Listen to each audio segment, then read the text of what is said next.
Welcome to Super Sunday. This is Jake at Canadian Cutting Edge, and today I've got a knife that was sent to me by a viewer that he wants to remain anonymous, but he has served in the Canadian military for a long time. He's retired now, and he sent me this knife.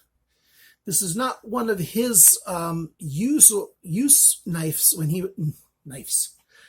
This is not one of his knives that he used while he was in the military, but it is identical.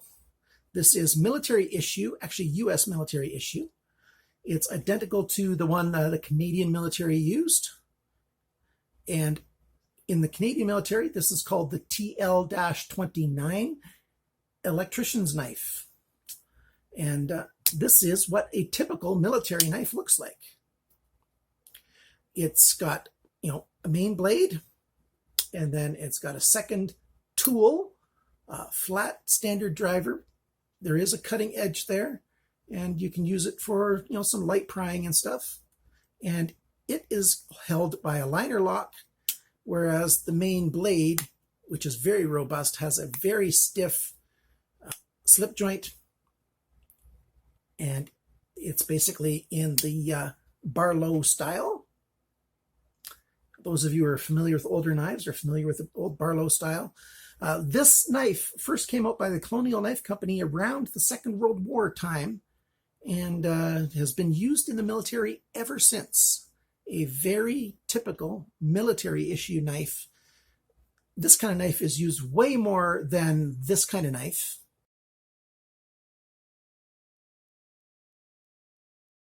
Most military engagements, if you end up having to use a knife on your enemy to kill him, something probably has gone terribly wrong in that military endeavor. Something didn't go according to plan, unless special ops are trying to do something totally silently. And we Westerners, we look at TV and we see these pictures, and we almost get the idea that your typical military engagement has guys with these great big Bowie knives, and well, not necessarily Bowies, great big trench knives or other knives, and killing and stuff with that. We much prefer to be 50 yards away from the guy and shoot him. I would prefer to be that far away because I want the risks to be as low as possible. It's risky enough being in the military in active engagement in time of war. You don't want to get that close to the enemy, to be honest with you.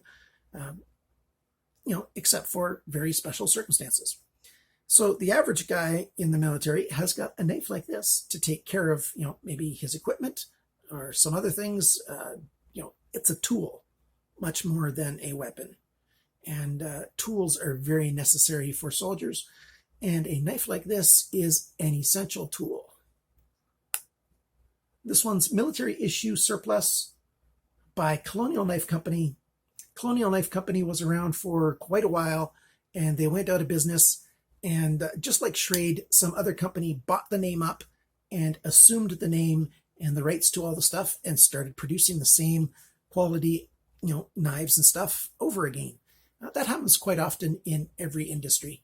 And so Colonial Knife Company is still around, and the least expensive place to get this knife is $30 US from Colonial Knife Company. And I've got a website link in the description below. If you are still interested, stick around for the full review. I'm interested in history, and so I feel like giving a big history lesson, but that's not what we're here for. We're for knife reviews. But these knives have been used in the Canadian and American militaries for a couple generations, actually, depending on how you define generation, but for, many, many years, several decades, at minimum, several.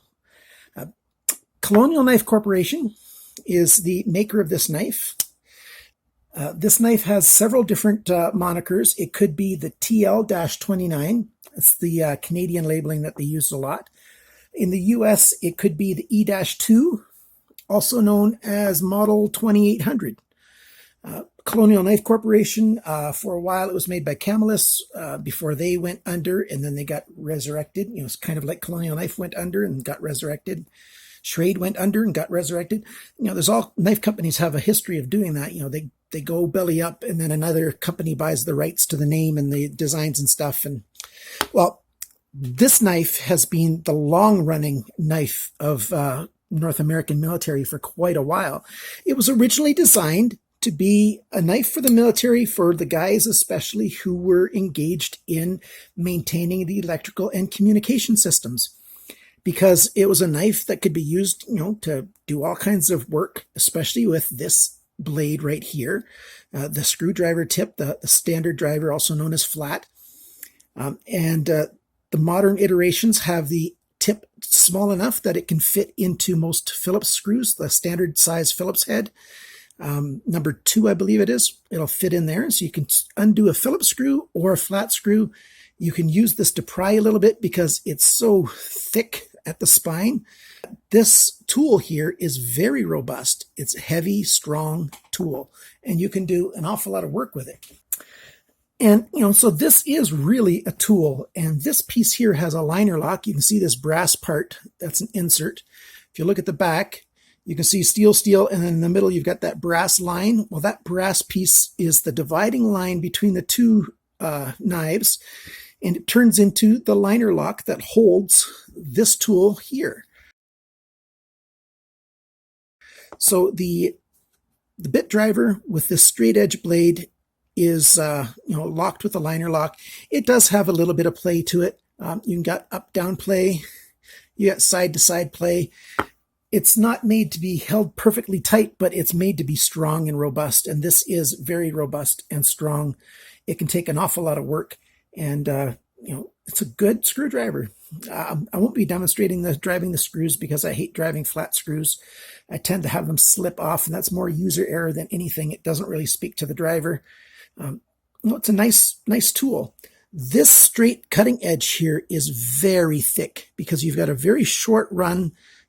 It's almost more like a Scandi grind because it's such a short distance between the cutting edge until you get to the full thickness of the blade, that this edge is not the very best cutter. It's actually a poor cutter, but it can cut. Otherwise, for the most part, if you want to cut something, you're going to be using this blade. And this is sort of like a penknife shape, sort of a nice drop point here. Great big belly on this blade, full flat grind. And, it's a nice blade. You got a sharpener's choil there. And you can see right here, I'll give you a close-up of that spot right there. That says 440A stainless steel. And on this side here, I'll give you a close-up. This one was made in 2015 by the Colonial Company. And then it says Prov .R.I. This is made to the military specs. There's no proof that this was ever used by military, and it probably was not.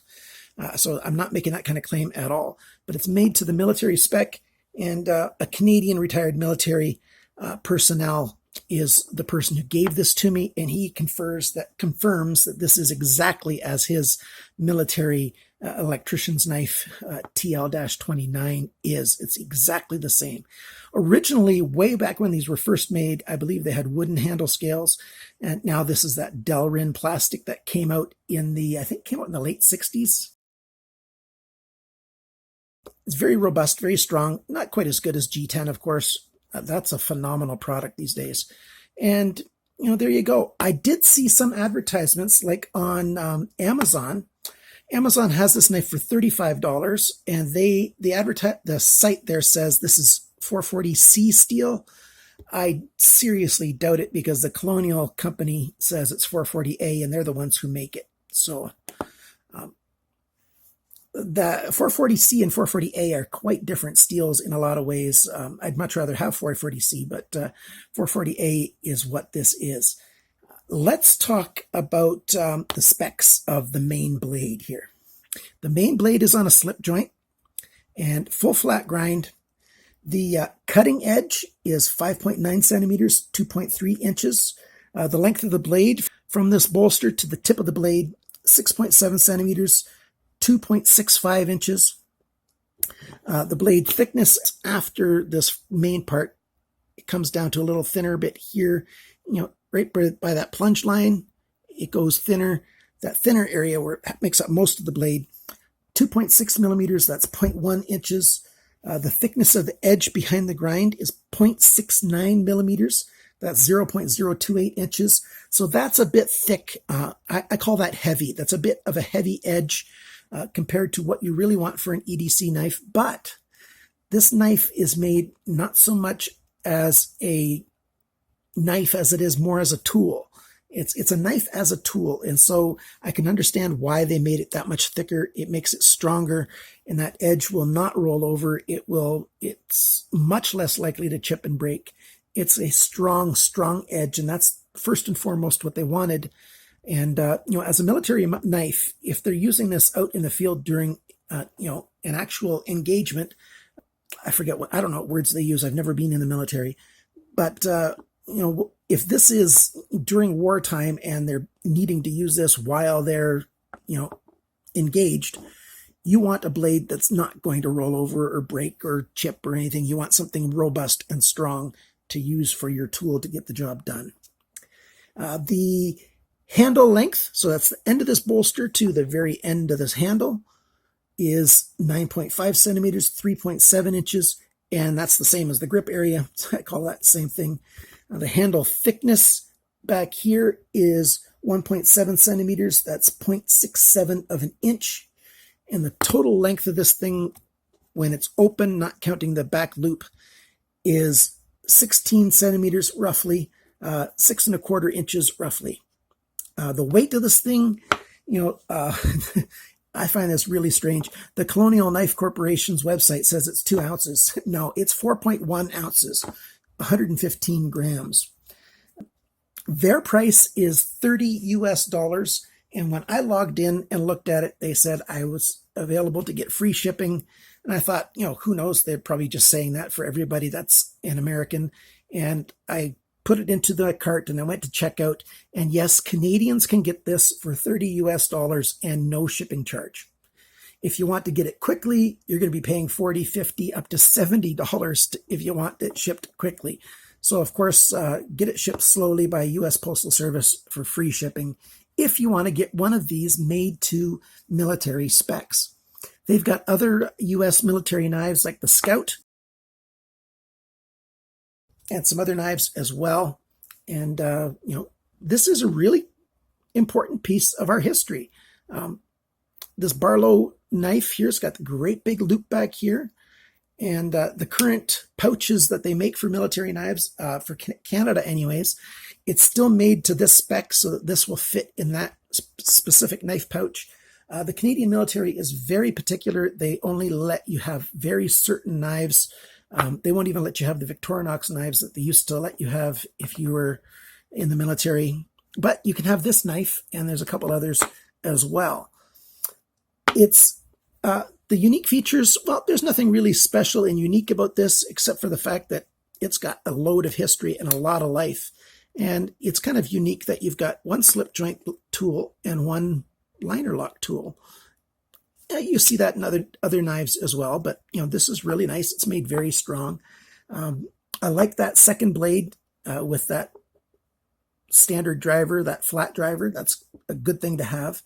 I don't really like this blade on the second one here that much. I wish they would have made it perhaps with a serrated edge or something, because we do have this fixed blade here. But now I'm thinking more as a,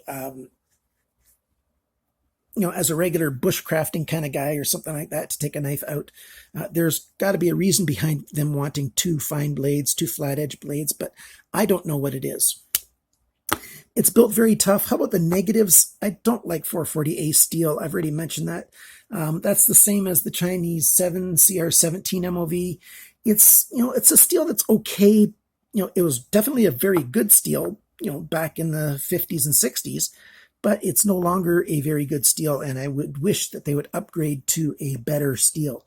But for $30 US, for something that's made in the US, not bad. At least I believe it's made in the US. Don't quote me for sure. I just don't know for sure, but I think it is. So there you go. That's the knife. There's more history to be found about these knives, military history. It's a cool, thick, heavy, robust knife, and it's got a North American history to it. And that's why I wanted to tell you a little bit about it today. Thank you so much for watching. Please give me your comments, your questions, and thank you so much for watching. Like, comment, share, and all that other good stuff. And remember, always cut towards your chum, that is the other guy, not your thumb.